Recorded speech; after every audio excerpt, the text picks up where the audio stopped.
two cheats which I can share with you today.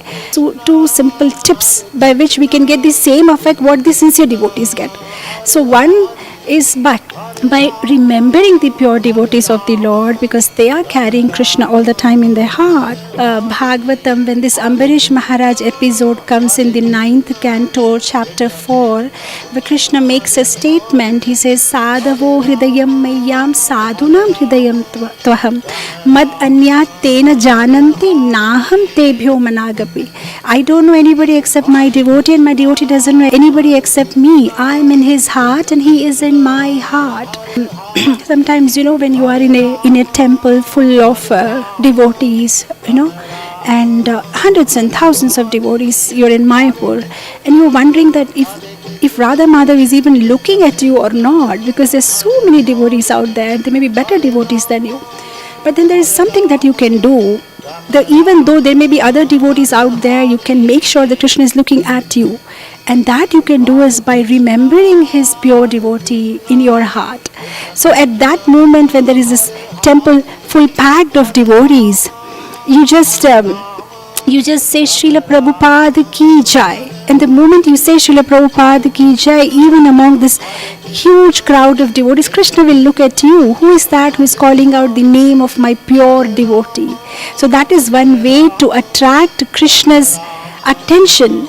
When you are carrying his pure devotee in your heart, when you are carrying the instructions of his pure devotee in your heart, when you are remembering his pure devotee, then Krishna immediately looks at you. Who is that who is calling out my pure devotee's name? And another thing that we can do is whenever we are in a room full of devotees, a lot of devotees, what we usually try to do is come in the front so that we can have a better view of the Lord. But what we can actually do is stand behind the devotees of the Lord, because even if we are in front, we are not sure if Krishna is going to look at us, but he will definitely look at his pure devotees. And if we somehow stand behind his pure devotees, then while looking at his devotees, he may somehow by chance look at us. So these are the two cheats that I have discovered, and we can follow that. So that is what we have to do, is just somehow stand behind a devotee, not in front, and so that when Krishna looks at them, he will look at us too, right? So we're very, very fortunate to get this opportunity to associate with this pure devotee. Even if not physically, we're able to associate with Srila Prabhupada through his books, through his Vani, through his disciples who are also his representatives.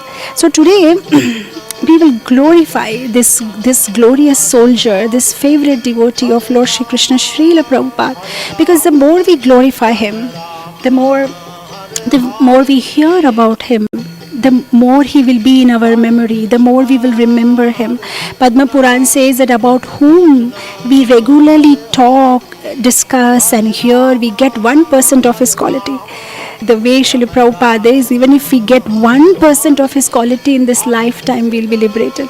So the more we think about him, talk about him, hear about him, and he's in our memory, and we carry him in our heart, then there are every chance that Krishna will look at us. So, Kripalu. Kripalu means, the English translation is one who is merciful.